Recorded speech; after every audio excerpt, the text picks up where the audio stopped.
What you are going through is not forever. I know it might feel like it, but if you just take a step back from the problem, if you take a step back and you look at it logically, it's not going to be forever. It is a temporary thing that is busy taking place.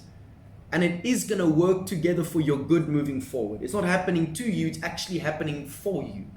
In order that you can continue to grow, in order that you can be stretched, so that what can happen? So that you can play the game that you've been called to play, and play it effectively and play it successfully moving forward too.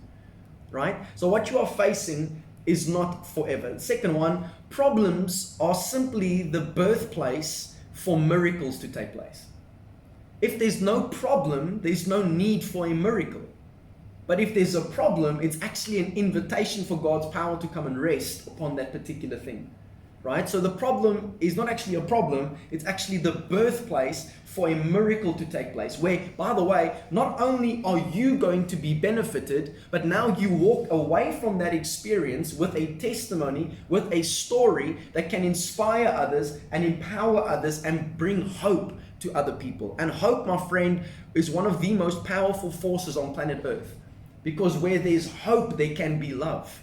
And again, there cannot be hope if there's no faith. And how does faith come? Faith comes by hearing, and hearing the word of Christ, right? And you can be that vessel, that voice in your family, wherever you might go, to bring that hope towards others through what you've personally experienced with God in your life moving forward. Because how do we overcome the evil one? By the blood of the Lamb and by the word of our testimony. And by the way, the awesome thing is all of us inside this room and those on Zoom, all of us have a story to tell.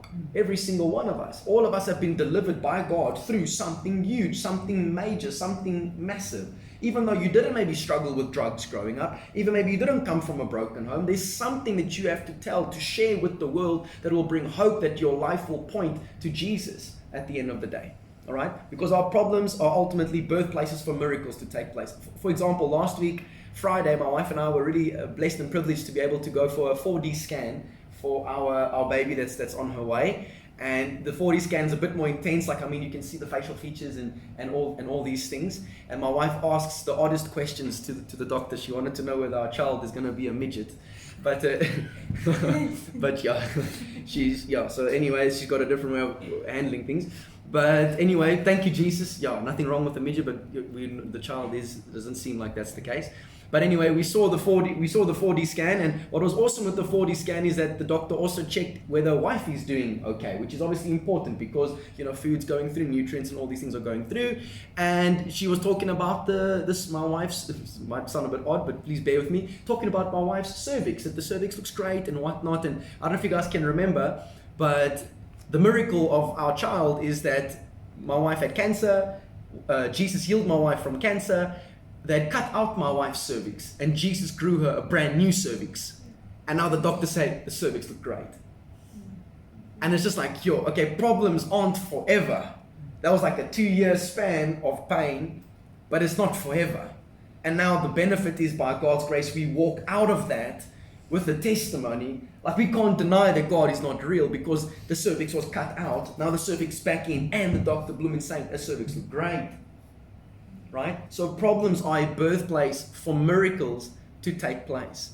And I know at the time it's not nice. It's not nice hearing the bad news. It's not nice hearing the SWAT news. It's not nice hearing that you are this or you are that, or you don't qualify, or you are this or you are this or you are that. It's not nice. But it's through that you get to experience the heart of God in such an incredible way, and you learn to rely not upon yourself, but upon the one that ultimately gave you life moving forward. And that, my friend, is the greatest treasure that you could possibly possess within your life. Right? Next one over here. This next one's very important. You are not your circumstances. You are who God says you are. So you are not what you are busy going through. Those are circumstances. You are not that. You are who God says you are. Therefore, let the weak say, I am strong. I know you feel weak, and it's great because that invites God's strength into your life. But God encourages us, listen, I know you might feel weak, but let the weak say, I am strong. And how can you say that? Because His grace is sufficient for your life. You know what's a really awesome truth and a reality? And that is this, realizing that this thing of life isn't solely reliant upon you. That for me personally is liberating, to realize and know that my purpose and my calling and what God has called me to do, the race He's called me to run, isn't solely dependent upon me.